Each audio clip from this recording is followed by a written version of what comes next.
So it looks like we are now live on Facebook, and we do have it, the clock just switched over to 5:30, so why don't we go ahead and get going.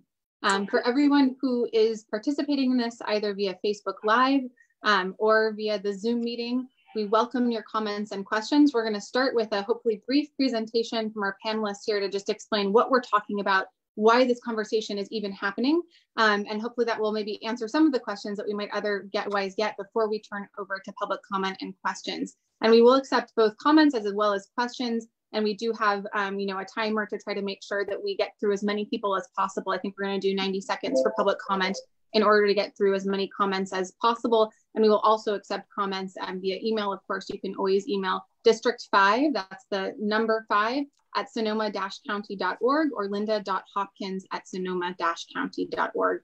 And we will make sure that we review every single comment that we receive. So why are we here? I think that's the first question to answer, which is that obviously we are in the midst of a pandemic, and obviously we have an ongoing homeless challenge throughout the county, but in particular, a concentration of folks in the lower Russian River. We have worked hard to invest more funds than ever before in addressing this critical issue in the lower Russian River. We are making some progress, which Tim Miller will be sharing with you in a moment, but we do have the situation of still having unsanctioned encampments sprawled around different parts of Guerneville and the surrounding environs that could also, quite frankly, present a fire hazard during what is expected to be a very severe fire season. We're already seeing red flag warnings in the middle of the state, and CAL FIRE has let us know that the North Coast is unfortunately one of the expected bullseyes for severe fire weather. So getting people into a safe situation where they are appropriately socially distanced so that we can hopefully, reduce the risk of transmission of COVID-19 among the homeless population, and then also provide them with services to try to get them out of those tents and into permanent locations is ultimately our goal. And I want to be very clear that what we are talking about today is not a permanent sanctioned encampment in the lower Russian River, nor is this intended to be a countywide solution to a countywide problem, which we're trying to then place into the lower Russian River. This is to address the needs of the homeless residents who currently reside in and around Guerneville, and it is intended to be a temporary location ending at the latest December 1st of this year to try to get us through this critical period. And also just quite frankly, let's try this out. We have really struggled to find solutions that are cost effective, that can get people out of the scattered places where they are and into services. And this is potentially one step that can get us closer to really addressing the overwhelming need to solve homelessness in the lower Russian River in particular. And so how did this come about? This came about through conversations. How are we going to address COVID-19 era homelessness? We have seen the county stand up Los Quilicos Village over in East County. And then we actually saw the city of Santa Rosa step up and create the Finley Center, they're calling it their safe, socially distanced site plan, but really, again, looking at a safe place for folks to be for the duration of the pandemic. And so we started having conversations. Service providers started reaching out saying, could we do something similar to address the problems and the challenges that we anticipate seeing in the lower Russian River during the pandemic? And as soon as we had something that could be possible, we wanted to immediately let the community know about it and invite the public discourse and the public dialogue. So we're currently talking about one potential location that Bert can share. We have also looked at, the park and ride. There's very few county-owned property in and around downtown Guerneville, which is why this location is under consideration. And I'm sure that Bert can share a little bit more about that later. But with that brief introduction, I want to hand it over to Tim Miller to talk a little bit about the services that West County Community Services has been providing, as well as the proposed navigation center, interim pandemic navigation center in Guerneville. Great, thank you, Supervisor Hopkins. So what we're talking about is a COVID-19 navigation center. To date, in the last 2 months, we, in our partnership with West County Health Centers, have taken 14 high-risk folks, 65 years or older, or with underlying health conditions to Sonoma State to keep them safe from infecting themselves or getting infected, affecting others. And we anticipate doing more moving forward. The goals of this site are threefold: to provide our vulnerable local citizens without homes the same opportunity for safety that we all have, those of us that are housed during COVID-19, to provide a stable site from which to navigate people to housing. Our outreach workers find it very difficult to, the day that we go out into the encampments, try to find someone. They're off a night there. We'll be able to find them and transport them more safely and more securely in this manner. And also to decrease the number of unhoused citizens from the downtown area.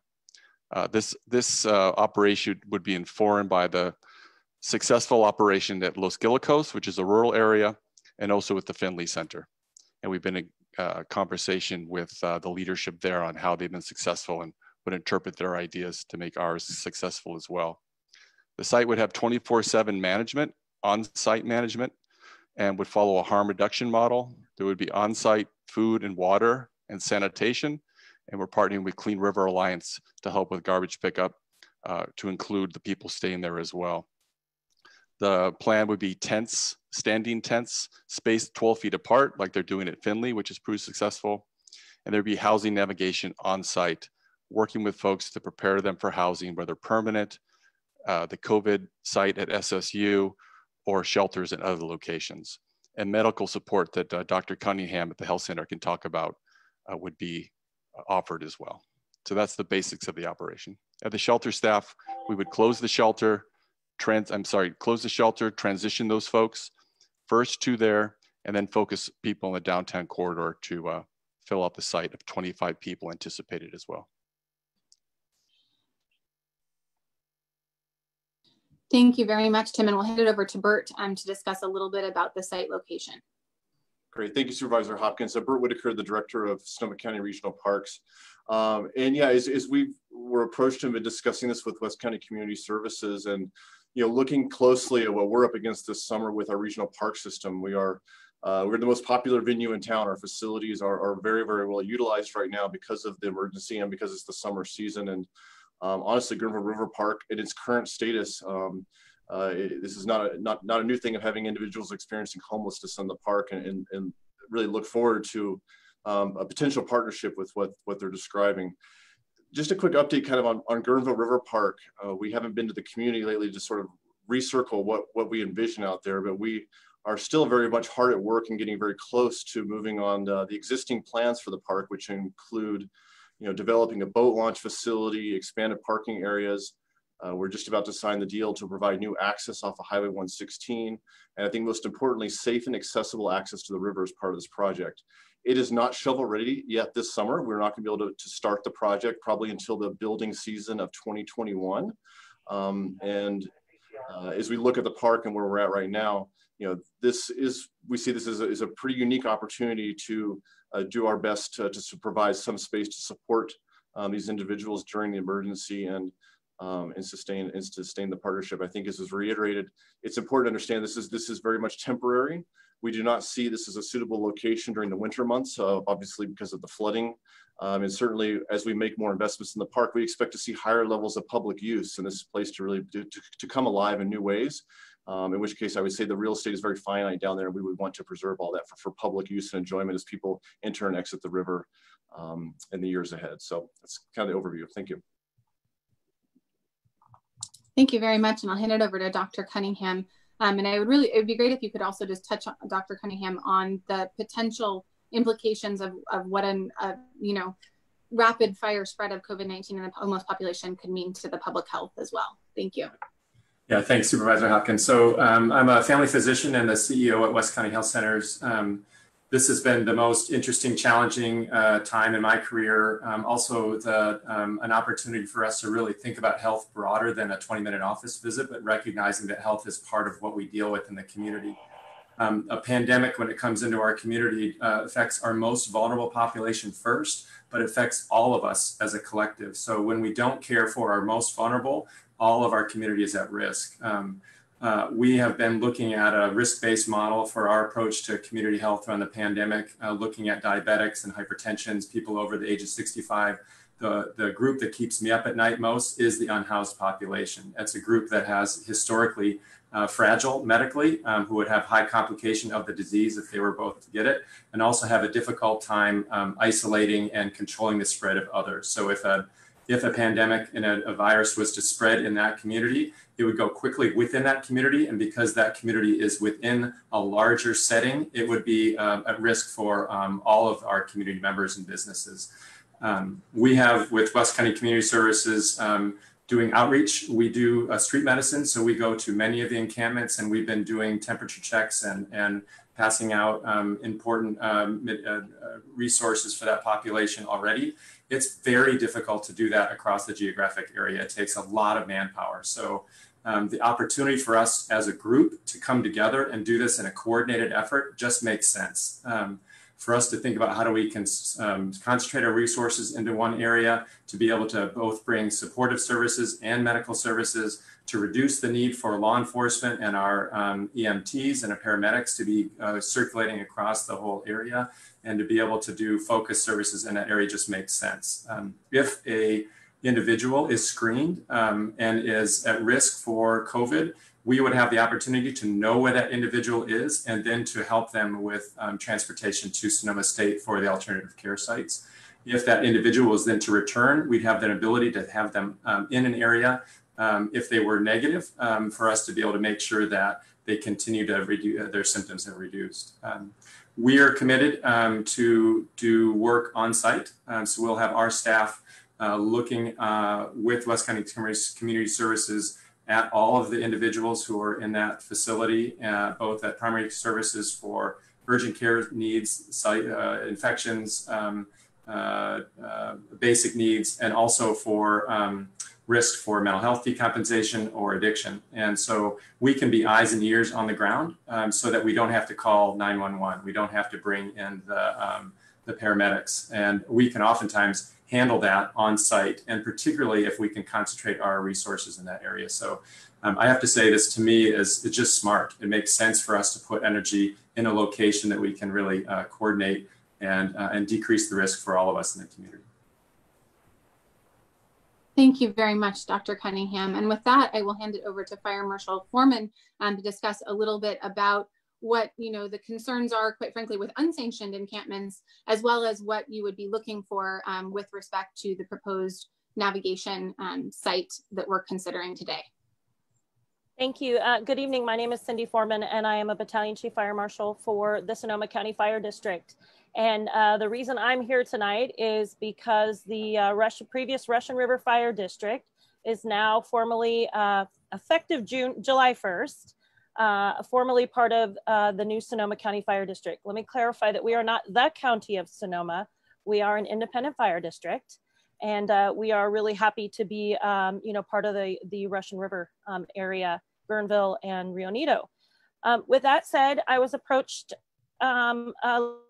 last week about this project, and I'm not here to say this is the solution or not, but we are in a crisis. We are not only under a pandemic, but we certainly are under a homeless crisis here. And as has been mentioned tonight, they are part of the vulnerable population related to the pandemic. So I don't know that there's any perfect answer. And I have fielded a lot of calls and a lot of emails today in regards to this project. What I want to let you know is that our perspective, or my perspective on this, is first and foremost from a safety standpoint. What is in the best interest of the public? What's in the best interest of our firefighters? And how can we navigate something that, whether you like it or not, we may have to navigate?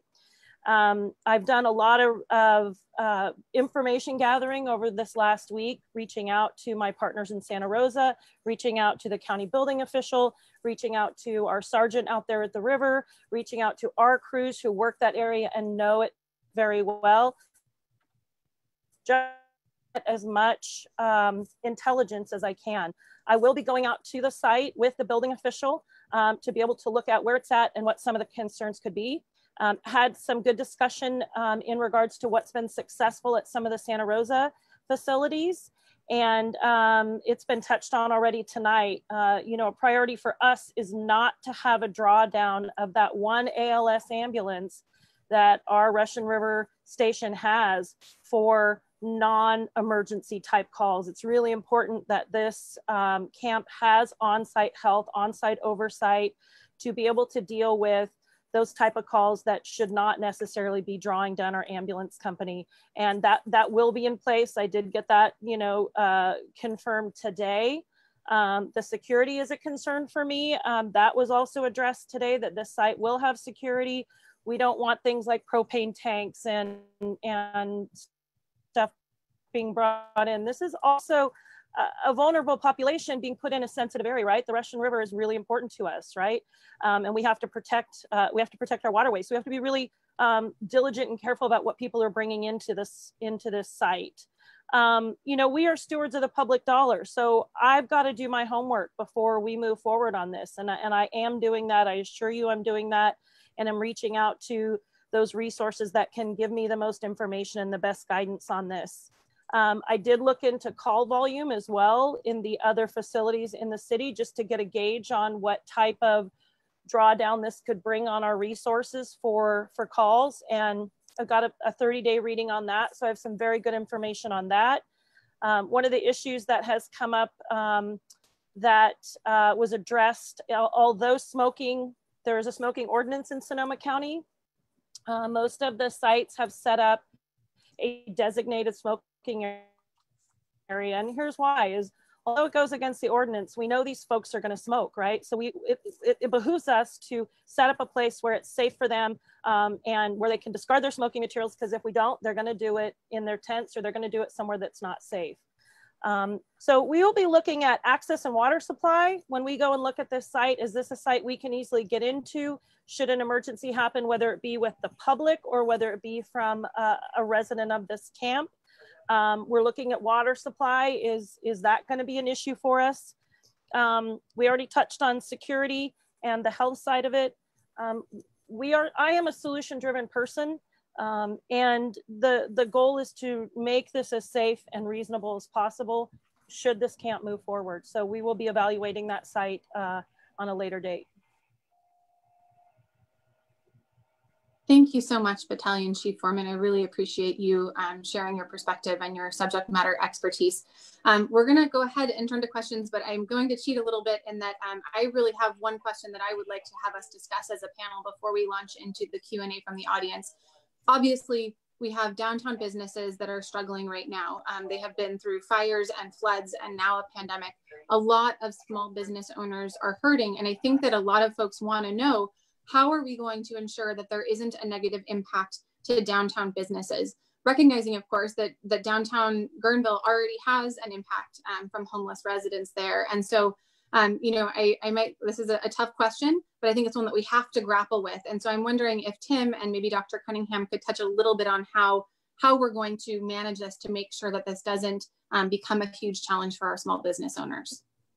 Sure, I can speak for our agency. So the populations we're going to focus on are going to be first the people in the shelter, because we're going to close the shelter and invite them in. There's been between 10 and 18 people. So if we split the difference, 14 people would come from the shelter. The second population would be the people on Main Street in the B of A parking lot and along that place that we would invite in, take for a visit, and they would come in. So we're going to focus on, and then the third would be people that the health center would recommend for health-related conditions. That's going to be the focus. We're going to start with 25, make it work. Of course, we'll follow the fire marshal's recommendation on capacity, but if it works to 30, we might go there. But the focus will be on Guerneville or Lower Russian River homeless residents, and those are going to be people we invite in. So it's really going to be pulling people off of Main Street, and that's one of the main foci. And thanks. I just add just a little bit of a focus on the public health risk as well, recognizing that this is important to work with a vulnerable population and also to reduce the risk to the community if a COVID-19 was to spread in that community. So I really agree with Tim to focus on reducing the number of homeless individuals in that downtown area makes sense from a public health perspective. And also that this is relational care. This is work with that community. And so we've had a good track record of working with that community to make decisions that is in the best interest of a larger group. And so I think we would be able to work with that community to move those individuals into this site. Thank you very much. And one question actually, in terms of setting this up, would we likely have, you know, sort of areas for people to sit and eat at the site? Because I think that one goal obviously would be, we're not going to mandate that people stay there, but to encourage them, right, to spend their time there, to have relationships with the service providers, to build that trust, which will ultimately get them into housing. But, you know, to have them, that this will be sort of their home base for this 5-month period.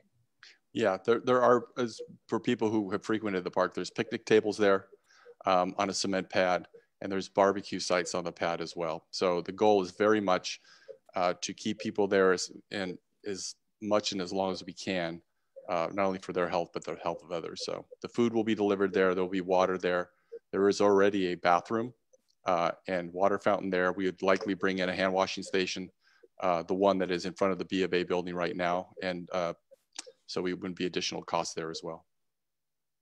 And thinking about the name of the navigation center as well, the concept here is that we have a concentration of individuals that we can pour resource into so they can get better access or are more likely to succeed in permanent housing or other resources available during this pandemic. So the goal is to provide opportunity for them to have increased stability over time and not to draw in people into this community, but more to help them to get into more stable housing for the future. Great, thank you very much. And now I'm going to turn to the questions that we have. I believe that these ones came from the Q&A via Zoom, so you're welcome to submit your questions that way or via the chat. And then we will also have an opportunity for folks to raise their hand to make public comment. But I will start with first question from Mike Nichols. I, as well as many others, are concerned regarding the unhoused youth population along the lower Russian River community and the lack of local resources. The grand jury investigated this issue, and it appears a disproportionate amount of funding is designated for unhoused youth throughout the county. In closing, what resources will be set aside for unhoused youth along the lower Russian River? Perhaps this would be a good question for Tim. Yeah, thanks, Mike. So we have a very strong partnership with SAY. If we're talking about youth under the age of 18, for example, at the winter shelter, we are not allowed and do not take people, even if they have adults with children. There's other resources for that. So our first call always in that case is a call to and a transportation agreement with SAY because they're the experts in this field. Dr. Cunningham, do you have anything to add, or is that? No, other than, again, this goes back to this is collective action. So I think this type of work really takes a community to move forward. So it is calling on our resources together. We actually have resources in this area around behavioral health and mental health, including individuals who can be called on in crisis. Those who are, I'm seeing an increase in mental health deregulation across my entire population, and youth is at high risk right now, particularly if they're unhoused. So we're very attuned to that. We have access to our county mental health as well, and we can facilitate resource allocation towards the NCS or ACS, these other sites that might be important for them. Great, thank you. And just a reminder for those who are not as familiar with the acronyms that we tend to speak in, SAY stands for Social Advocates for Youth, and they really are the primary service provider for unsheltered youth in Sonoma County, and they have the Dream Center over there in Eastern Santa Rosa. Question from Jilla: how will you encourage the small group of homeless that have so far refused any other organized placement sites? Good question for Tim. So that's always a tricky question. So the issue is that we can't, in a free society, force people to do and move against their will, right? Unless they're breaking the law. So one of the benefits of this site chosen is that we think it's a site that will attract people. It's if we're able to do so. It's shaded, it's a pleasant site, and it meets the criteria that we've all laid out. So we'll be going, first of all, we will be closing the shelter. And so that will be, as I mentioned, the topic of the subject of the first people you'd want to move in. But we also have strong, and the health center has strong relationships with the folks. We have informed, for example, the people in our parking lot that if we're able to open this place, that we're going to work strongly with the sheriff to keep our parking lot clean. I know many of the business owners in the area will appreciate that. We've had the conversation for a long time. We've been asked to move people on, and we say, no, we want to move people in. We now have an opportunity to move these people in, and so that's going to be the track we're going to take.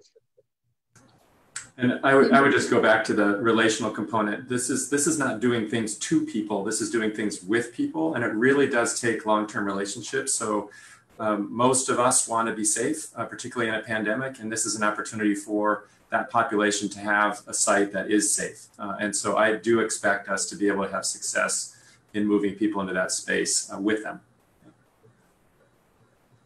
Thank you very much.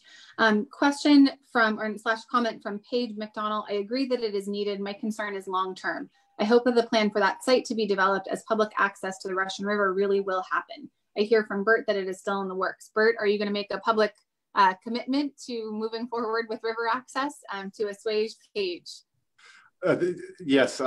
Yeah, we are actually, this is very, very real improvements, and the funding is in place, and most of the permits are probably in the 75 to 90% completion stage. Like I said, we were actually hopeful to get the work started this summer, but it just a variety of circumstances, it's going to get pushed to next build season. But this is actually a very high priority project, personally, as well as for the department itself. It's something we've committed to the community for many, many years to get the access to the river created, and it's as important as ever.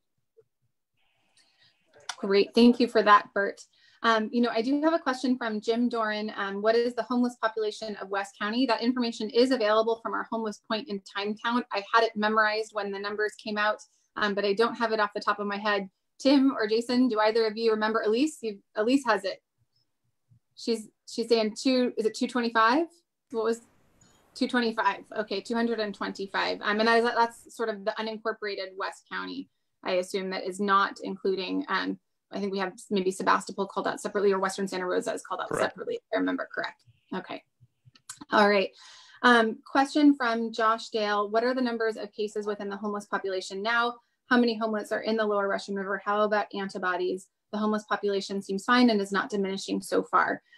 So we just answered the question about the number of homeless in the lower Russian River unincorporated West County area. Antibody testing is something that we are actively working on increasing. We do finally have antibody testing available in Sonoma County, but we are prioritizing those who are at highest risk for COVID-19. So starting with first responders, healthcare workers, those sorts of folks. And we are hoping to grow our capacity to be able to offer that more broadly to members of the public. And then with respect to, we have actually had our first cases reported within the homeless population, but due to HIPAA, cannot sort of share where those folks are or precisely how many, but it is actually something that we are starting to see, unfortunately. And the potential for spread is, very, very considerable when you look at the way that encampments exist when they are not, done with social distancing protocols. I don't know if Dr. Cunningham, if you have anything to add. Yeah, I do. Again, I think this population is one of the populations I'm most concerned about for them and for the larger spread. We have had work over the last 6 weeks with Tim Miller and West County Community Services, and also Chris at the Clean River Alliance. We've gone out to the encampments and done work with screening, looking for resources, and we use a geolocation survey tool that allows us to understand where those camps are. And if there's a positive, who those people have been with, so we can make sure we can do some focused contact tracing. We'll need to continue to do that regardless of what happens here. This is a smaller number of people. We'll again wanting to moving people out of the downtown area, which is where the larger community is exposed to. But this population is at risk regardless of what we do here, and we will continue to do outreach to the encampments. When somebody is positive for symptoms, so they have a fever or they have symptoms such as shortness of breath, cough, we then can utilize the public health nursing and transfer those individuals to the alternative care site in Sonoma State, and we will participate in the testing. That allows that individual to be isolated and watched, and then if they're negative, then they can be transferred back. But we will again need to do that regardless of what we do with this encampment. It just is a lot easier to do it with a smaller group in that encampment, so we don't have to be spread so thin. We have not seen any, though, that we had one individual that we tested and tested negative. It has largely been a negative outreach over the last 6 weeks, and we've outreached over 250 of those individuals directly. That being said, it will happen. That population is at risk just like anything else. And so what we need to do is when it's positive, we need to wrap our arms around that community quickly so we can isolate that individual so it doesn't spread within that community. And this would be another good reason to do that in a concentrated area. Thank you very much, Dr. Cunningham. Next question was from an anonymous attendee. Why is there no community or business representation on this panel? I will take this question. The intent was to allow the community to speak directly to the service providers and ask questions about the proposal, and then to also have the property owner, who is Bert Whitaker, on behalf of Regional Parks, as well as the person with direct jurisdictional oversight and authority, which is Division Chief, Battalion Chief Foreman. So, so that was the reason, but we do have an opportunity. You're welcome to raise your hand if you would like to make a comment. Verbally, we are happy to receive your feedback, and you're also welcome to enter questions into the Q&A, into the chat, or to send us an email if you don't feel like you have adequate opportunity to make the comment right in this moment. So next up is from David Rosen. I'm curious about the use of the term navigation site. Can you please clarify why or how that is used? Does this imply that it's easier to, quote, navigate people from a centralized location? I take that one? That would be great, Tim. Thank you. So housing navigation essentially means taking people from and finding people and then moving them to a site at which they're better off. It's part of the harm mitigation strategy. So oftentimes when we have a place available through coordinated entry for somebody who is homeless, there's a defined window when we can transport that person there, whether it's COVID related or a youth to SAY or to Sam Jones or another site. They can only hold a bed open for so long. Having a place that's centralized, much like the shelter, if someone's in the winter shelter at the Guerneville Veterans Building or at this site, we know where they are. We can talk to them and say the bus is tomorrow. And there's a much higher percentage, much higher success rate of getting those people into housing, which is all of our goals. And then just related to that, the care management, the medical care management is very difficult in camps spread out around that county in that area. So it allows our staff to be able to put nursing staff, care coordination, making sure if they need mental health services that we know where they are, if we want to transport them to specialty visits, if we need to see them in our site, if we want to do medication assisted treatment, other things, those are areas that we can concentrate our resources into that area more easily. Thank you very much. We did have another question from Amanda. What about people who won't go to the camp? I believe we answered that earlier. And Tim did talk about working with sheriff's deputies, particularly as it pertains to the B of A parking lot. So I don't know if there's anything else to add. I'll just look to the two of you and you can either nod or shake your head if you're okay. I'm seeing heads shaking. So I think we covered that. And then we do have two hands raised. The first is Vesta. So Vesta, if you're there, Leo, can I think go ahead and unmute you? And then after Vesta, we will take a comment or a question from Robin Johnson. Can you hear me? Ready to go. Yeah. Okay, so I got a feedback here. We have some comments and questions by some of the people who are attending our little meeting. Could you like to speak directly? Because I think that would be your best bet right now. Sure. To answer the questions that you have. Hello, ladies and gentlemen. My name is Michael Campos, and I've been homeless here since the age of 12. I'm turning 38 here on August 1st. It's very hard to make it out here on the river being homeless, and I know the impact is very detrimental to someone's well-being and their welfare and their self-esteem. Most times I've seen in my past that it's been hard to achieve anything starting from ground zero. So if the homeless had something to start with, a structured program that enforce progression in their daily activities to achieve better things. Is he still there? No. What happened? You're still there. Sorry, I just turned on the clock. Something happened. Audible. Oh. Can you hear it now? Yes, we can hear you. And maybe Leo, you can give them a little extra time to screen. up for that. I apologize. They would achieve better if they had a set structure that they went by through community service and or just a work detail, and people would start wanting to do better for themselves instead of opposed to just being stuck in the same cycle. So I thank you for your guys' time. Okay, did you get all that? Yes, thank you very much, Vesta and Michael. Is there anyone else at that location who would like to speak? Anybody else want to speak? Carolyn? Cynthia, you had a question? Cynthia? I don't remember what it was now. Okay. No, it was about the money. About the money. Where is the money coming from? Is it from the money that has been stored for years for permanent housing, or what? That's a great question. And Tim, I don't know if you could jump in and explain what you've been discussing with CDC, which I did confirm with Tina Rivera and Barbie Robinson this afternoon. Right. So the short answer, Cynthia, is no.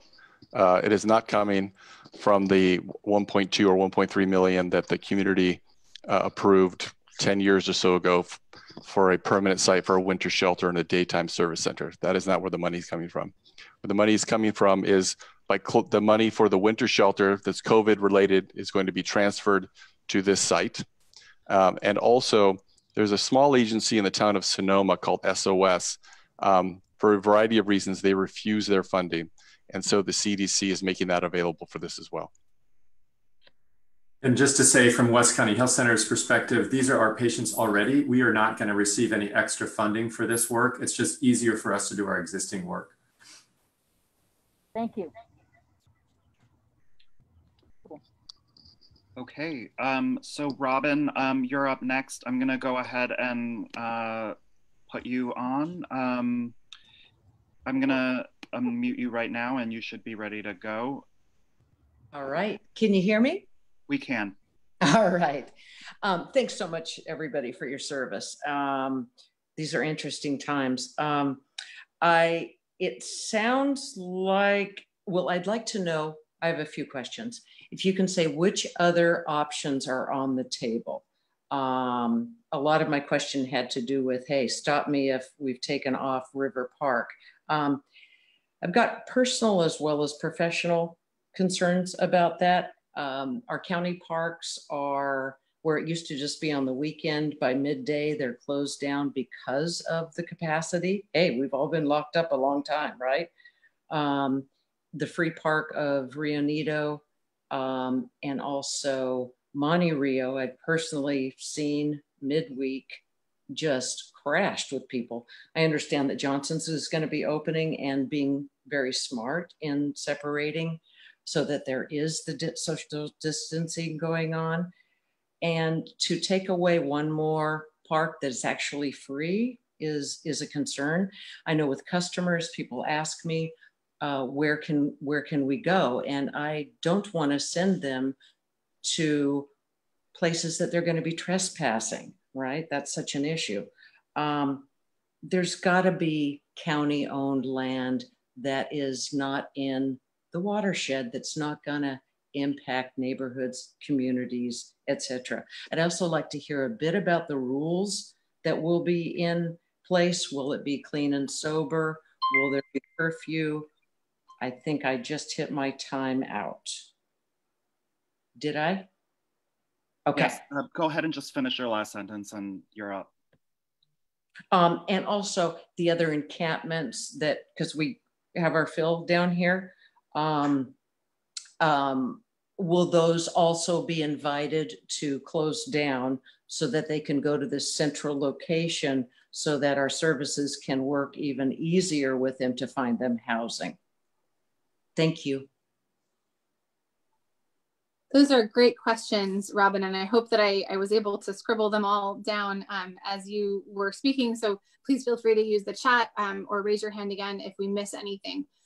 So I can start by just talking a little bit about the challenge of finding an appropriate location, which is trying to get something that would have water and electricity and restrooms and is owned by government is not always easy to do. So other locations that were considered, you know, there's the park and ride that was sort of looked at, as well as, you know, we do have a TPW road yard on Armstrong Woods Road.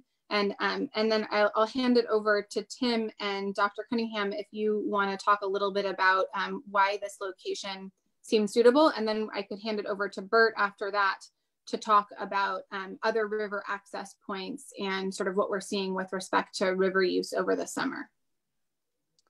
Sure. Well, if I can start.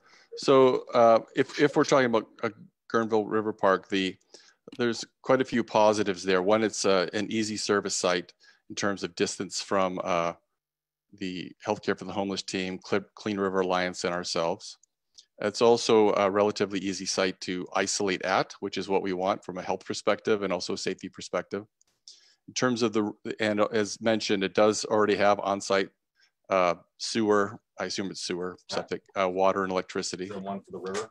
Um, I'm just listening in. The homeless encampment on the river. and also the size and the shape of it is quite appropriate too, that if 25 is successful, we may be able to expand it if so. In terms of the rules are going to be, as I mentioned, there's going to be 24/7 on-site management. There's going to be no drug use allowed. There's going to be 12-foot spacing for COVID reasons. And people, this is a positive, I think, in a very big way. People are going to be able to bring their stuff. At the shelter, you can only bring what you can fit into the 2 totes. That means a lot of things are left in the river, on the streets, in parking lots. Here, they're going to have a square, if you will. This is working very successfully at Findlay. So as long as they keep their stuff in the places designated for them, they're going to be okay. But again, there's going to be 24/7 monitoring there at all times. And I can just add some comments to the ability to have safe an area that is sanitary is really important for this population. The ability to get a bathroom and hand washing stations, being able to monitor them is really important. The harm reduction or risk mitigation for drug use is an important consideration, in addition to, as Fireman Foreman was talking about, the risk of fire and other concerns is really important. We will look at this from a behavior model as well, which is similar to some of the other sites, making sure that we manage the behavior of the camp itself and have rules that we can enforce that are, again, aligned with camp members, that these are not forced upon them. So I guess I would just say that way from the rules, this is something that we feel are appropriate, how we manage working with others, how we are interacting with others, how safe are we with others, and ability to manage those rules is going to be how we're working forward. Thank you. And Bert, do you have any comments on the river access? I know that we have seen an overwhelming amount of visitorship to the river for the past few weekends with a lot of full parking lots, a lot of folks parked on the side of the road. Would you like to comment on that question? Yeah, I mean, I think even, this summer is, the volume is just turned up a little bit higher, as was stated earlier. People are looking for places to get outside. And we're seeing consistent patterns this summer that we've always seen with Guerneville River Park in relation to the other river facilities, some of which are regional parks and some of which are private or nonprofits. In the case of Guerneville, Guerneville River Park currently does not have river access. And we typically always observe that facility, being actually underutilized in many ways because of that impediment where people really want that access to the river and to gauge that, hence the reason for the priority of the project. I would expect similar this summer, and it's good news that Johnson's Beach looks like they're going to be coming online. But we're, the other facilities nearby with Sunset Beach, it is not near any urban centers. It does not have power or water. Steelhead Beach is massively impacted, and of course, Mother's Beach is a very, very small footprint of the parking area and the beach. So, facilities within regional parks purview. Guerneville River Park is one where, once again, this is a temporary use during an emergency situation. As we looked and talked with the partners and discussed this and been vetting it, it's something that we're supportive of looking at it, and would welcome the support from West County Community Services to help manage the facility. I don't know if there'll be any ability for public to use part of it, and that may be something, Tim, I don't know if you have an opinion on the sites, or you may not be able to really know that until you get further down the road, if it's possible to do this. Yeah, we're open to that discussion. Great. There was one other question that I know that Robin asked, which is sort of the idea of, will we be potentially moving folks into permanent, housing in other locations? And I do know that, Tim, you have already moved 14 folks from the Lower Russian River to our ACS, our alternative care site over at Sonoma State University in Roanoke Park. And I didn't know if you wanted to respond to that about sort of what is the intent, right? I mean, I know that the intent is not to have people in tents for the rest of their lives. We want to get people moved into permanent housing options. And this is a pathway to it, not the end goal. But if you could comment, that would be great. Sure. Yeah. I mean, just speaking a little bit globally, I mean, I don't go to Santa Rosa a lot, but I was there the other day, and it's just amazing what's happening in Santa Rosa with the homeless folks too. It's a local state, national issue. I think, you know, through our rapid rehousing program, we've moved 84 people into permanent housing in the last year and a half. And through this, it's a transition for a lot of people. The bottleneck, of course, is there's just not enough housing. And I don't have to, whether you're homeless or looking for a new place, we're all aware of that. So the goal of this is to get people, as we mentioned, number one, it's COVID related. And number two, given the name, it's a navigation site that once you can get people safe, stable, so they're not looking over their shoulder every night to see that someone's going to rip them off. They can come down a little bit. We'll have NA and AA meetings available for folks who want to participate. The health centers, LCSW, social worker, the nurse will be working with the population. It's very, very clear that when people are able to sit, feel safe and stabilized, they're more successful in housing and more willing to look at housing. And that's what we're looking at this as a launching pad for the first 25 people. And as we're able to move more folks out, it'll be a rotating, to Robin's point, taking people from other encampments or really, again, focusing mainly on downtown and keeping that door going to get people inside. Thank you very much. Next question is from Jay Steinman. How long will this encampment be in place? Why wouldn't we look at a location that is not in the middle of the business district? And how many local COVID cases are there actually? So this encampment would be at the longest. It would wind down on December 1st of this year. With respect to, we've shared a little bit about the challenges that we have had with trying to find a location, you know, that has water and electricity and access to services. So there just aren't a lot of great locations, but if you have suggestions, we would be very, very open to hearing them. We're always looking for, you know, opportunities for sites. Oh, and one thing that I also wanted to mention, which Robin had touched on, you know, are we looking at other potential locations for sanctioned encampments?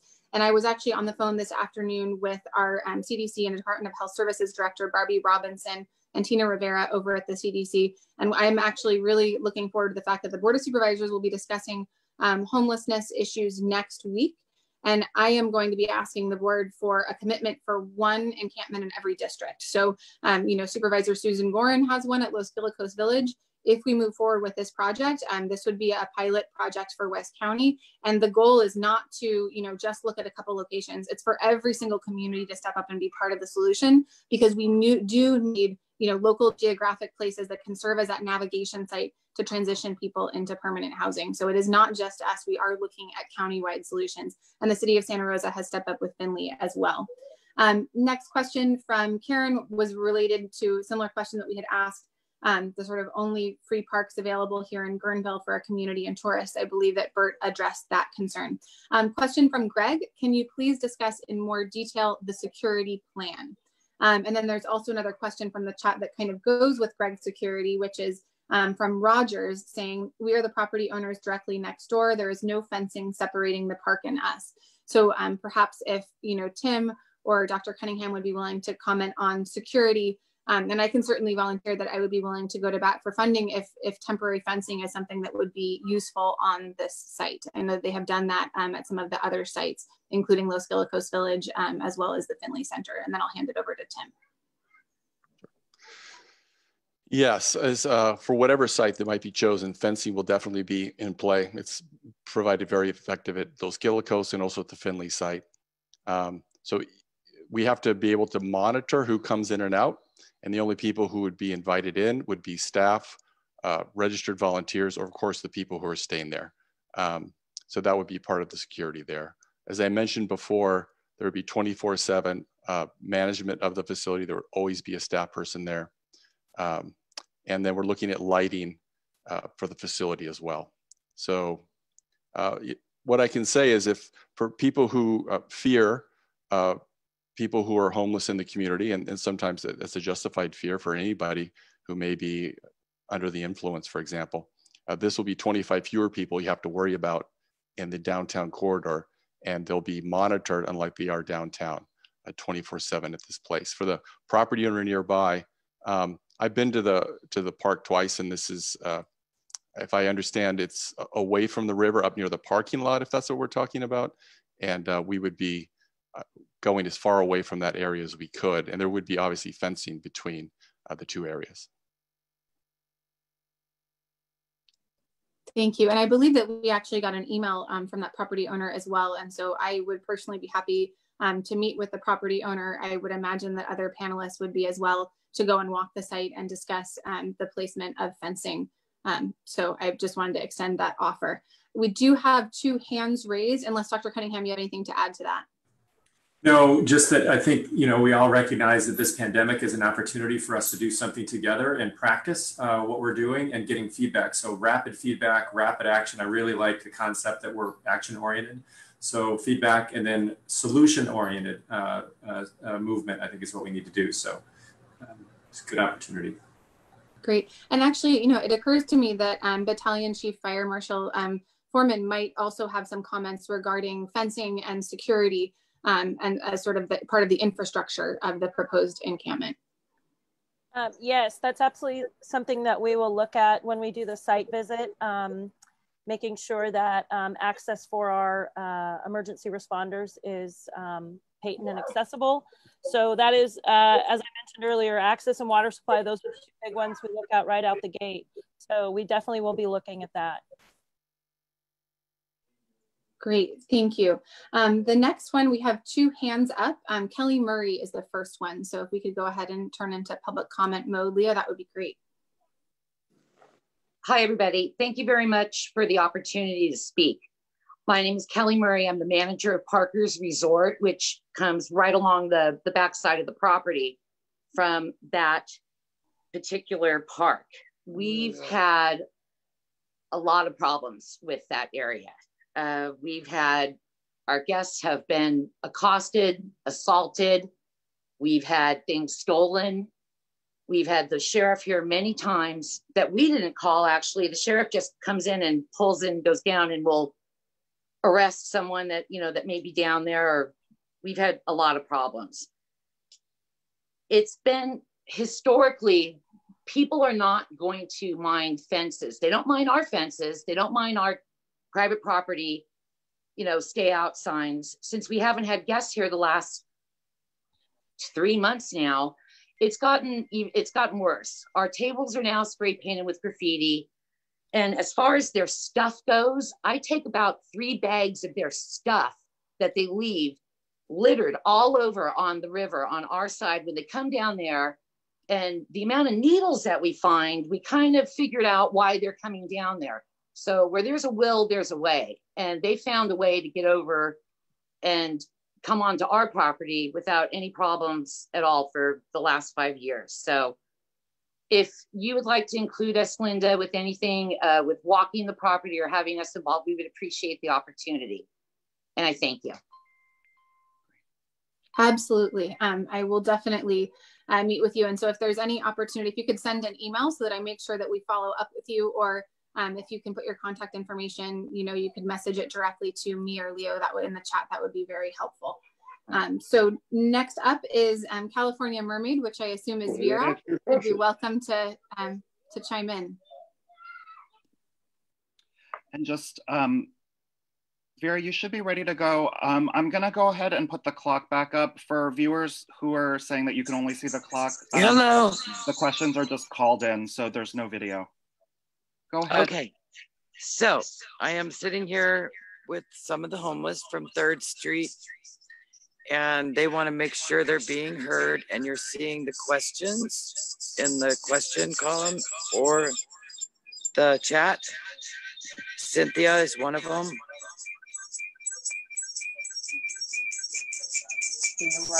Can you hear me? You have an echo if you have 2 different Okay, here we go. I'm walking away from them. Okay. Can you just answer us in the chat that you're seeing our questions? So there's a lot of comments in the chat, including, does it show as Cynthia, or what's the question related to? I can just read it if you can point me to the right question. Okay, one of the questions was from Cynthia asking if Linda has dealt with the raw sewage spill into the river. It's a regular spill that's been going on for years. It's a regular. No, it's regular raw sewage that gets dumped from people's houses because it's been like that for like 30 years or more, and that the county kept ignoring it. And finally they told Linda Hopkins she had to do something about it. And I want to know, has she done anything about it at all? Because it affects everybody. Yeah, could you give me a little more information about location? We have dealt with a number of and investigated a number of reported sewage spills into the Russian River. No, one of them turned out to be sort of mineral. So can you tell me a little bit more about the location and the timing? It's not one big spill in a location. It's raw sewage from different houses that were designed that way originally when they were built. So maybe talking about the TMDL and the total maximum daily load exceedance with respect to failing septics that are in proximity of the river. Is that what we're talking about now? Yes. Okay, great. Yes, we are moving forward on that. We have hired a TMDL ombudsman who will be working with homeowners directly to provide solutions. And that is a whole probably multiple hour conversation that I would love to have with you and update. And I actually have been meaning to circle back to Alicia Laughlin, who is our total maximum daily load ombudsman for septics in the lower Russian River for an update, but she would also be a great point person to tell you what we're doing about those issues right now. Thank you.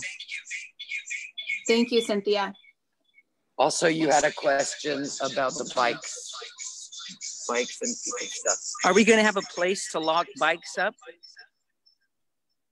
The answer would be yes. Okay, thank you. What about a place to store people's stuff? Oh, that was the other question. Once we leave the camp and we have to go into the vets hall in the winter, are we going to be able to take our stuff with us? Well, I think it depends on how much stuff you have or someone has. But there's going to have to be definitely a trash mitigation plan going into if in fact this moves forward to December 1 when the shelter opens, because as you know, there's no room in the shelter for anything more than the 2 bins per person. Then what we need is a place in Guerneville with lockers so we can put our things permanently. Yeah. We have been asking that for years. They were going to put it in back of Safeway, but Safeway said no. And they never tried to find another place. All right. Well, I'm happy to talk to you about that, Cynthia, when I see you in town. Thank you.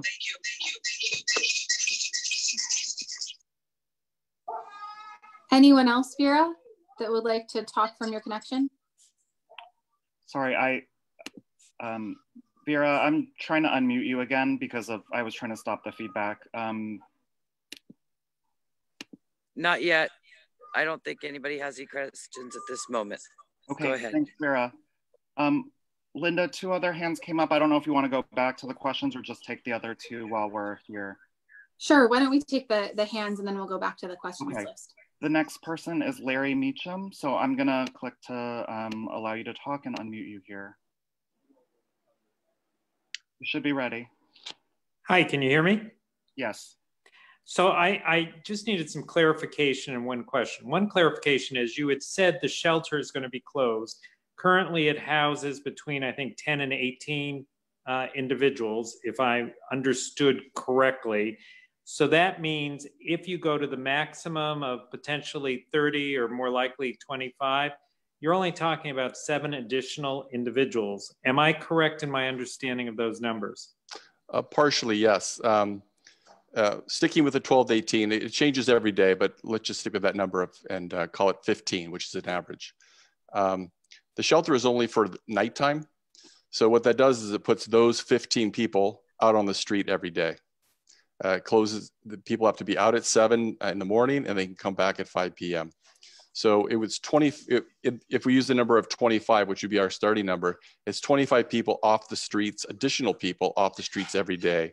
And those 25 people, rather than 15, would have a place to sleep as well. Thank you. And I again want to commend all of you for the work you've been doing on this. My major concern is enforcement, and meaning that, yes, there will be, we'll say 25 to 30 individuals there. There's only so much enforcement you can do. And you were indicating that you would have 24/7 on site. So if you get an individual who is belligerent or drunk or high, and whatever way they get high, how are you going to handle that? And how are you going to prevent them from going out into the corresponding neighborhoods? Sure, thank you. That's an issue that we deal with at the shelter and have been since every year since December 1. So it's a behavior base. People who are high, or if I follow your statement, or drunk when they come in, that's completely okay. It's based upon their behavior. We do make every effort to calm them down, to space them out. It will be a lot easier, frankly, given the larger space that we have here rather than the 2 rooms in the Veterans Building. But of course, if they become violent or uncontrollable, then we would call law enforcement. I would just state that currently that's what happens on the streets. It happens more often than it would be in a monitored and supported environment with medical support as well. Thank you. Thank you. Okay, great. So the next, the last person with the hand up right now is Rogers.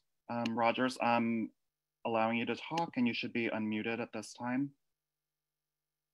Hello? There you go. Yep. Sure. Yeah, hi, I'm Deborah Rogers and my husband Michael, and we're the ones that sent Linda the email earlier. We're the people directly next door to the park. So as you're talking about moving this up towards the parking lot rather than the lower fields, that's like no more than 3 or 4 feet from our units. This is we were flooded in November and basically every unit was damaged. We just finished rebuilding. The property is on the market right now. It's zoned as a resort. How are we going to sell our property? Or how are you going to face the facts that you've completely devalued our property by moving a homeless encampment right next door? Who wants to come on vacation right next door to a homeless encampment with their cottage 3 feet from your homeless encampment? And you said you said that you were starting at 25. You did not say you were eliminating at 25. What is the homeless population of Guerneville now? And are you going to bring people in from outside the area? Because I know I have a friend that knows law enforcement from Healdsburg, and they said they brought people in and dropped them off in Guerneville. So, and I know that happens. So we were just a little concerned. We're very concerned. We have empathy for what is going on. I know there needs to be We've had no income for a year and a half, and finally we're done. And you drop this in our laps, and we can't keep treading water on this. Our sewer, our property tax, our fire insurance, our flood insurance, these are all big expenses. We have no income right now. We need to do something with this property. How are you going to help us do that? So Linda, may I respond to this? So first of all, to the Rogers, I appreciate what you're saying. If I may have misspoke. If I did, I apologize. We're not moving people up towards the parking lot in this scenario. We're moving them away. We're moving them down. So I can't give you the number of feet, but there's the parking lot. I am terrible at directions, at the southern end of the park. Is that right? And then you work your way down and there's the bathroom. Yeah. And then you work your way down and there's the barbecue area, if you will. And then you work your way down and there's the meadow. What we're talking about is potentially on the opposite end of the bathroom area is what we're talking about, not the area closest. I know this is not perfect, but not the area closest to where you're living. We're on the east side of the bathrooms, okay? And that's basically what you're talking about. And there is no fencing, and there used to be a cyclone fence that Caltrans put in years ago when they built the new bridge. The homeless just tramp through it. They're constantly on our beach. So are you telling the public they can't use the public parks beaches and we voted to have that park. Okay? Right. And that is an issue, and that's the way it What about our sales is, tax and stuff? Do we get to write this off that we can't use that park? Right. So right now, and what you're saying is that the current situation is that there's, and I know because I was there recently, there's 4 or 5 people, I believe, sleeping under the park. You're saying that people are graffitiing the area. They may or may not be homeless. That the homeless are going and destroy the cyclone fence and they're kind of tromping through the area, if I understand what you're saying. What I'm saying is that the situation would improve, basically, by putting fencing up, by having 24/7 monitoring, and by all the different security issues that we're putting in place there. I think you would see the condition but improved. That's certainly doing away with the tranquil situation that we have on our property now. And it's a park that we actually voted to have done. Major M, and we're paying taxes on it. Yeah. And It's that public lands, and now people can't use it. And I know you say it's temporary, but I know how things work. And it's not temporary. And it's not temporary and season. you say 25 and then it ends up to be 50 or whatever. It's a wonderful place. I think the park is beautiful, and right now there's no fences between them. The large meadow between our property and there. We talked to Mark Cleveland, and we've talked about putting in a small fence and sharing cost on that. So it'll look nice, but we won't have people pottying their dogs and stuff. But we have tenants, and we're going to have, and like the property is for sale. No one's going to buy the property if there's a homeless encampment next door. No matter what you guys are saying, there's going to be lights on at night. There's going to be noise. It's not going to be sorry, I haven't been putting the timer up because I know that some viewers found it distracting, but I just wanted to thank you for your comments. Thanks. Okay. Thank you. Thank you. Thank you, Deborah and Michael, for your comments. And, you know, one commitment that I will make is that if this project moves forward, I would commit to a monthly check-in with neighbors just to see how it's going, because I think that that's absolutely critical. I recognize the challenges that have been faced by the business community over the past few years, and that we still have businesses that have not reopened from the floods last year. So I just want you to know that I hear your concerns, and I do commit to walking the property before anything moves forward, you know, with you and anyone else who is a neighbor of the property, and socially distanced, of course, and then I would commit to a monthly check-in just to see how things are going. So, and I want to be clear that there is a confirmed end date. This will not go past December 1st. It cannot because of the flood risk. It would be, you know, a risk to some of the most vulnerable members of our community, and it also is. That's when the winter shelter opens. So that's when there is an alternative to this site. I'm going to go back to, unless we have any other hands raised, go back to the list of questions, which is the one question from, it's a bunch of letters, so not a real name. It says, or maybe it is a real name, but it's an acronym. The majority of the crime and the real problems come from people with severe substance abuse issues. They won't go someplace where drug use isn't allowed. How will you address the real issue? And there was also a similar question from Jilla saying, will this site, with the site, how about offering AA or NA meetings on a regular basis? One thing that I will mention before handing it over to Tim and Dr. Cunningham, who I know both work on these issues, is that we did, as part of the Joe Rodota Trail response, stand up 10 new treatment beds. So actual sort of inpatient, genuine treatment beds that are funded by the County of Sonoma if someone does want to go through a, you know, detox and rehabilitation program. So we do have that resource available. And then I don't know, Dr. Cunningham or Tim, who would like to jump in first? Yeah, I'm really interested in this subject personally in my practice as well. Addiction is a real concern. It's a concern for our health and for our community. Our experience is that when individuals are able to de-escalate and be supported, particularly in an environment that allows them to have a purpose. I thought Michael's comment earlier was that they have an ability to see the future and to be able to move forward. Our experience is they're much more successful at recovery. A lot of people who are in a situation where they feel unsafe or they have trauma, recurrent trauma, self-medicate with alcohol or substance.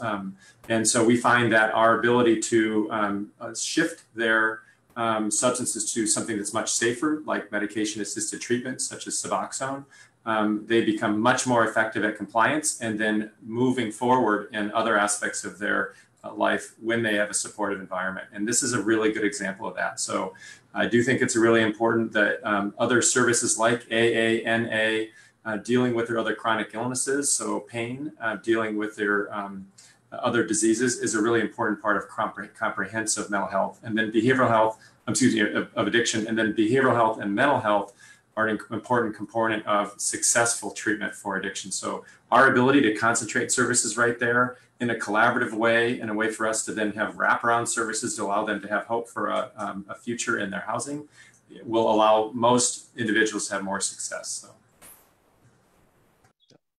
And I think, as I mentioned before, AA and NA will be available for those who are interested. Thank you. Next question, why isn't a deputy involved in this call, someone with hands-on experience with the people we're talking about? I think that would have been a great addition. We've been asking a lot from the Sheriff's Office lately with respect to participation in various town halls, but that's definitely a perspective that we should bring at future meetings. Another question from Herman J. You mentioned security. Where are they posted? Would think at the park area, but will there be security on the bridge and plaza? One thing I do want to mention, and there was another question actually similar to this one, which was, do we have a commitment from the sheriff's office supported, or no, there was a question about the sheriff's office and security, I think, that I saw. Let's see, yes, as a follow-up, has Sonoma County Sheriff's Office been involved in the security plan, and are they supportive? So with respect to security, I will mention that I was able to secure last year during budget hearings an allocation for nighttime security for downtown Guerneville. And so we do have a contractor on board for that. And we could potentially, you know, adjust that contract. And basically we essentially sort of control where they patrol and what county owned properties they walk between all night long. And so that is a resource that we could bring to the table. And I wanted to acknowledge that Sheriff Essick was a co-sponsor of that budget request with me last year. And so he was very much supportive of that security as sort of a, you know, front line that can then refer issues that require a more significant response to his deputies. And then Tim, I don't know if you have any other comments that you wanted to make with respect to security. You talked about having on-site staffing 24/7. Yeah, as we do at the shelter, the residents are never left alone to their own devices. We have shifts that go all the way around, and we will on this too. And we also put into mind that many of the people who are working at the shelter will be the people that transfer over to this, so they have a great deal of experience with the population. Great, thank you. And then I have another quick question that I think is good for you, Tim, which is, what is the total cost per month for the 25 tents? I'm assuming they don't mean that just the tents, right? But the whole program. So we don't have a finalized budget yet, but it's probably going to be about $60,000 a month. And that includes everything from the security to the food, to the staffing, to the fencing, etc. So I guess that would be the answer they're looking for, and it's including the supplies, the sleeping bags, the tents, etc., etc. Great. Another question is from Mark Pedroia. I've heard all these promises of how it will work related to the winter shelter, but there is a lack of follow-up, especially enforcement of laws. Given the Vannucci injunction and past failures to get people off the street, how can you, the county, propose that this latest attempt will be effectual? I feel like the county and WCCS are using the COVID event to force this upon our small community and our businesses. We were clear in our community meeting in 2017, winter shelter, no additional services. What are you doing for Forestville, Grayton, Jenner, and Cazadero? Are you bringing those individuals here for COVID protection? I will note that, you know, while we are still under the Vannucci injunction, this is modeled after what has been a successful program, which is what we are seeing over at Los Guilicos Village over in East County, and just at the very preliminarily, because it's very recently formed, at the Finley Center in Santa Rosa. So these are models that have been successfully placing people into permanent housing. And actually, I heard directly from one of the service providers out at the Los Guilicos Village site that, you know, after, I think it was roughly a week or two after they had moved into those tiny houses there were a number of people who were voluntarily seeking detox and rehab. And that the service provider was almost in tears at sort of seeing this response, that people felt like, oh my gosh, I'm finally in a place where I feel safe overnight, where I have stability, where I know where my next meal is coming from, where there are people who are paying attention to me and, you know, developing relationships with me, and that actually did enable them to take that step that they had not been able to take previously. And they did. They were the first people to avail themselves of the 10 beds that we were able to enter into contract for. So we have seen this start to work. You know, there is hope in this kind of a model that is functioning elsewhere in the county. And the goal, again, as Tim stated, is really addressing the hyper-local population. We are not planning on bringing folks in from further afield and putting them out in Guerneville. We want to deal with first the folks who are going to, you know, be not having an opportunity to continue staying in the winter shelter, looking at the folks who are in the B of A parking lot, looking at the folks who are quite frankly already in this park, and prioritizing those people for these locations. I don't know if there's anything else that you'd like to add, Tim or Dr. Cunningham. I think that's what you said is right. We are focusing just on the lower Russian River, and particularly the greater Guerneville area and Main Street. I do want to point out, because the person who raised that question, it often does seem like, why is it only here?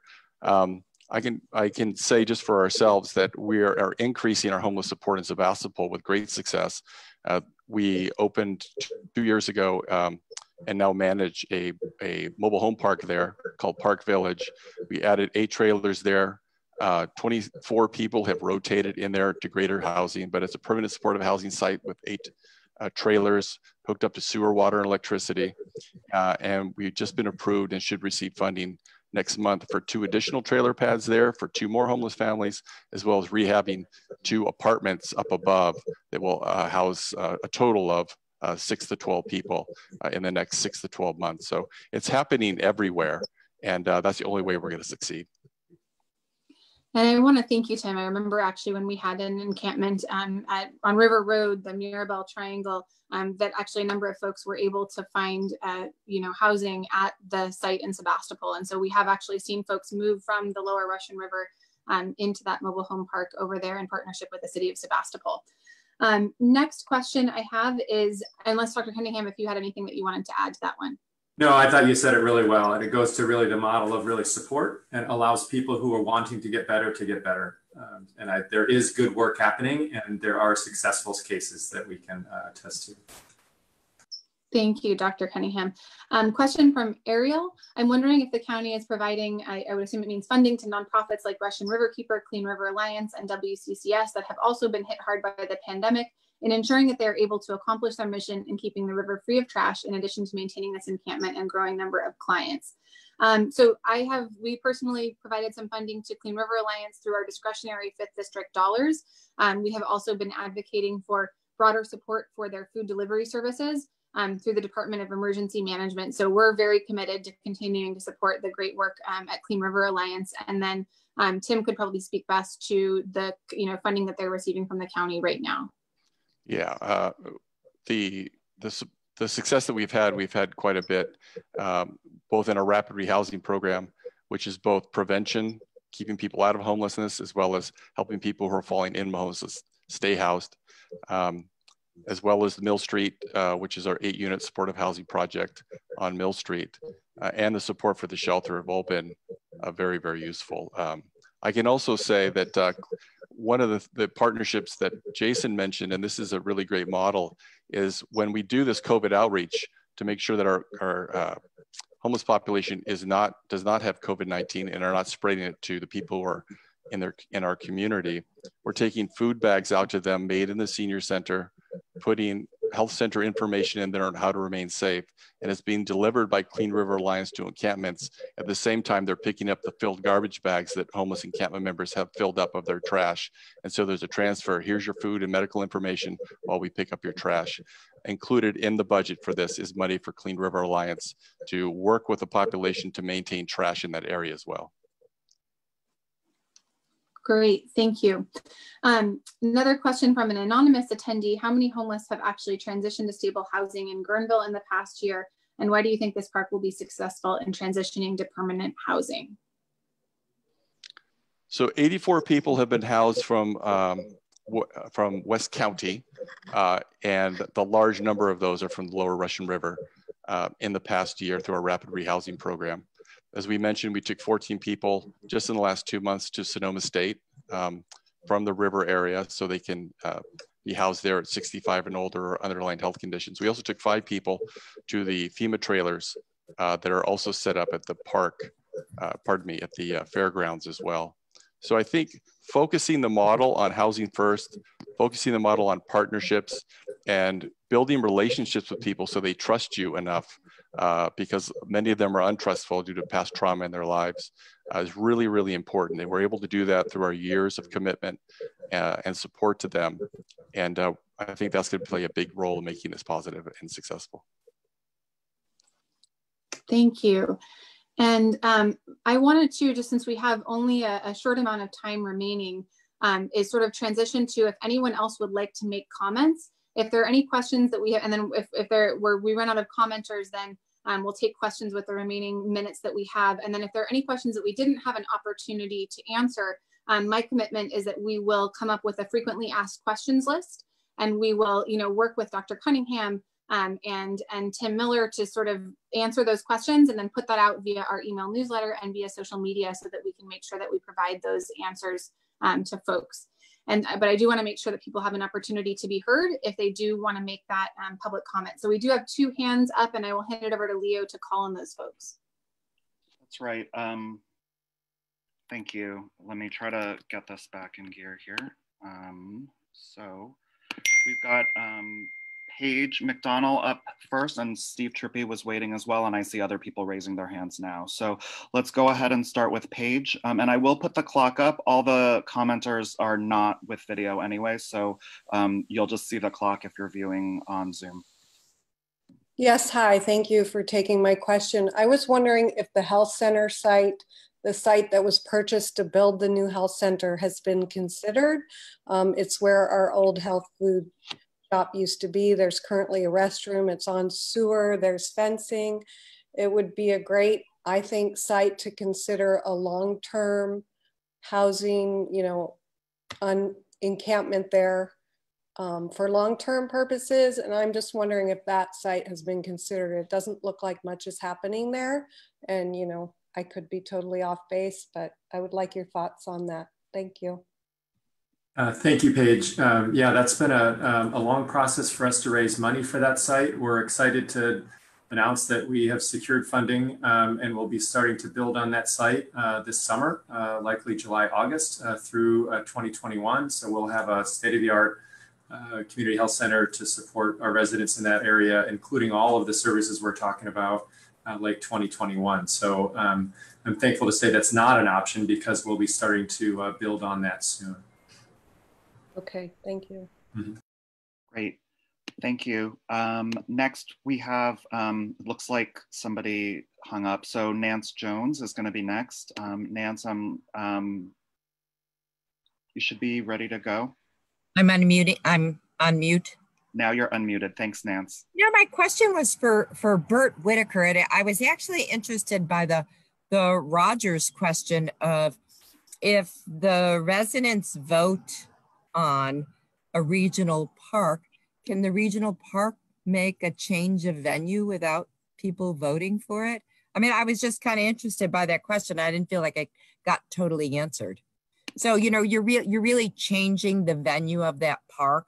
You know, all of us couldn't go down there once this is changed for this summer. Not that we would, but I'm just saying people may want to go down there. So can you make that decision without a vote? Does it make sense, Bert, what I'm asking you? No, thank you. It's an excellent question. And I would say under normal circumstances, this would not be something that would be likely to be considered at a location like Guerneville River Park. But we are in the midst of a national, state, and local emergency right now. And there's also other circumstances with the park where this is not finalized yet, and the questions will be, is there the ability for public to use portions of the park? And will this actually help with some of the existing challenges we have with owning the facility and doing our best to operate it? And honestly, I have great confidence in West County Community Services, and the expectation is this will actually be an enhancement to help stabilize the park being a safe place moving forward and into the future. And that is certainly our goal. And all this on top of us, leveraging very lean resources at the moment is the regional parks in totality operating 50 plus facilities around the county.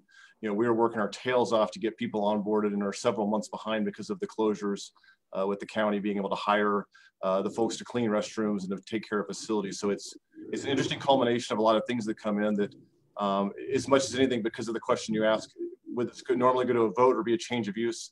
We're in the midst of an emergency, and we're doing our best to be a good partner and support the community and support the individuals out there, and willing to look at this and see if it could be helped during the summer season into the fall. But then theoretically, you could decide that for any park. I mean, I'm just trying to, extrapolate that to the decision making. So in theory, if you could decide that about the river park, if we looked at all the regional parks, we could, in theory, make that decision then as an emergency decision for any parks that are available. Is that correct? Yes and no. I mean, every property owned by regional parks has a different story to tell. It has different restrictions, different funding mechanisms that created it. In the case of Guerneville River Park, it was a property given to the county, transferred by the state of California as part of the road project. And for a short-term use like this, it is permissible to allow this. It would not be a permissible long-term use on the site. Oh, it doesn't become a land use question then through PMRD? I mean, I'm just trying to understand the logistics of it. Does it go through land use then? You want to speak to that, Linda? Or? So essentially during a declared public health emergency, you are able to do things that you would not traditionally be able to do. But that is also why we have fire marshal foremen, because we're not totally exempt from life safety concerns that could be created by, implementing an unsafe situation. So I don't know if you'd like to comment, Cindy, at all in response to that. So, Bert has made some, good references when we're dealing with not only a local declaration, a state declaration, but a federal declaration. Each one of those declarations of state of emergency or pandemic or whatever allowances to be made to accommodate, immediate needs within the community. Some of those are related to the building code. Some of those are related to the fire code. Some of those are related to the public resource code and government codes and things like that. So I think it's important that the public understands when we are under these declarations, as this poor county has been with the Tubbs and Nuns and Pocket Fire, with our Kincaid Fire, with our flooding, with this COVID thing now, we're kind of used to, unfortunately, operating in this arena of being under some kind of declared emergency. It good, bad, or indifferent, it provides allowances to deal with the vulnerable population, with the housing crisis, with the threat to the community. So things don't always go by the book as we are so used to them doing in normal daily government. So I don't know if that answers the question, but I think it's an important point that people need to understand when we navigate things like this. They are a little outside the box, to be honest with you. However, from my perspective, it doesn't mean that we are oblivious to fire and life safety issues, because we still have that authority, as does the building official. And that is how we will look at this project, is we will look at this from a fire and life safety standpoint for both the community and our first responders. Thank you. I think we're getting close to the end of time. I see 2 hands up, so let's try to get those hands in. Adrienne Lauby, and then I know California Mermaid has some folks that are with her. So those are the 2 hands I have up right now. Adrienne, I'm gonna go ahead and allow you to talk. Trying to unmute you right now, or you may be able to do it yourself.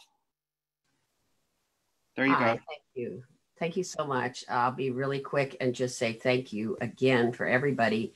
This is a really creative project, and I see how many details you all have already worked through to try to make sure it's a success. And I just appreciate you so much for being here, being willing to answer questions for people.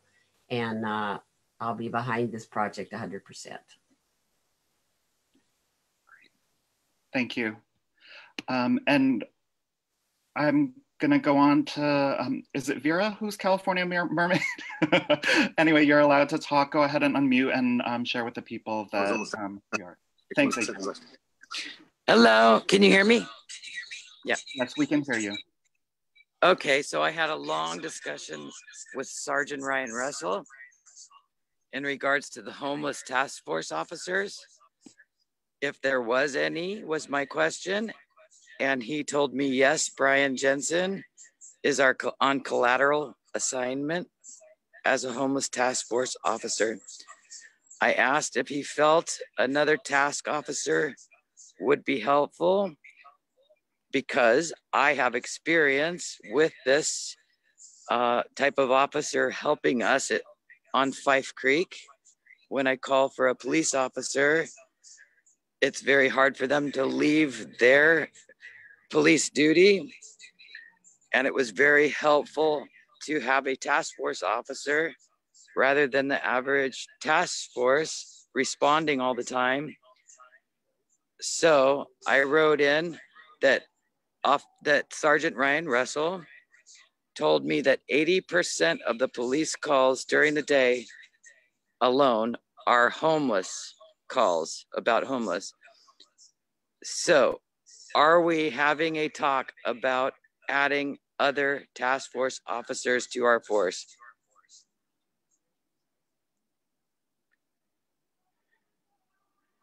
Did you get that? Yes, so I will go ahead and jump in on this one, Vera.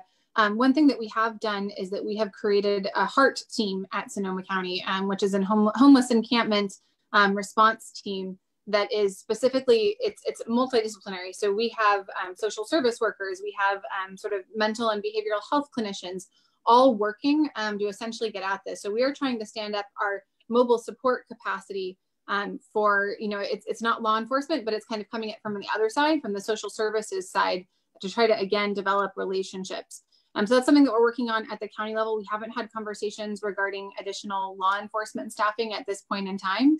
But the good thing, quite frankly, in West County and in the lower Russian River is that we do have service providers who already have a very close working relationship to try to provide those sorts of similar wraparound supportive services like we're trying to now do through the county family. And I don't know if you want to add anything to that, Dr. Cunningham or Tim. No, I really think that's well said. I think the concept of relationship just hits again. We have really hardworking staff in our law enforcement and our fire department who, you know, interact with these individuals every day and build relationships. And it really requires trust and collaboration. And again, not doing things to people, but doing things with people. I think this just goes to another example of ability for us to put services around to de-escalate, to build relationships so we can be more successful. Awesome.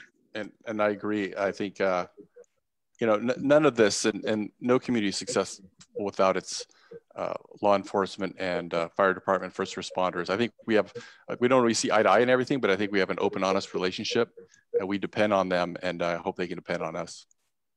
I have to say, I was very impressed with Sergeant Ryan Russell, and I will be meeting with Brian Jensen in regards to his relationship as this or what do you call it, homeless task force officer position, because when Officer John Luttrell in 2015 was this homeless task force officer, he actually gave me a card that said he was a homeless task force officer, and it had his private cell phone number on it. I called him an awful lot to engage with homeless issues, and that way I didn't have to call the police, and it was such a nice relationship with the homeless. I saw them trusting him, it was working, and then next thing I knew, he was gone. And because of the COVID situation, I've been noticing a lot of laundry being done in the creek, and different issues building that I've never seen before. And I did not have a number for someone like John Luttrell. So this led me to talking to the sheriff's station now and finding out that Brian Jensen is in this position, but I do not have a personal cell phone number for him. It's different. That's where I want to leave that, and maybe someone can comment on that. Thank you. And it looks like Fire Marshal Foreman has a response. Yeah, thank you. I just want to kind of echo a little bit what I think California Mermaid here said. I spoke to Sergeant Russell today, and I've worked with him on numerous homeless encampment projects. He is an amazing resource with the Sheriff's Department out there in the river, and he is very intimately connected with the community out there. And I almost feel like we couldn't ask for a better sergeant to be out there right now. And in talking to him today, his response to me was, Cindy, we are there to support you. So we are working hand in hand. We are connected. He is an important resource to us. And so just kind of echo what she said. Thank you so much. And I want to say thank you so much to all of our panelists for taking the time out of their evening to respond to the community concerns. I really, really appreciate all of the participants. All of the public comment will definitely be considered. Feel free, if you have anything that you didn't get to say, to go ahead and email me at linda.hopkins@sonoma-county.org.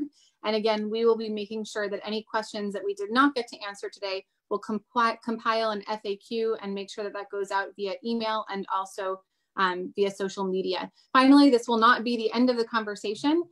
We will, I commit to keeping everyone updated as to, if we get the green light, if this seems like a possible project and it is moving forward, we will absolutely have additional opportunities for folks to, to ask questions, to share concerns, and we can also actually report back on what's happening, right? Are we getting folks placed into services? How many people are there? Tim has been fantastic about tracking this data for us through his rapid rehousing program, through the winter shelter data. And so we will make sure that we are very transparent with what is going on. And of course, I think I already sent an email to the neighbors. We'll be trying to set up a walkthrough of the property as soon as possible to make sure that we have a sense of where this would go and what fencing could look like. So thank you all for taking time out of your busy days and lives. And let me know if you have any questions or comments. I'm going to make sure we got all those questions typed up and captured. So take care.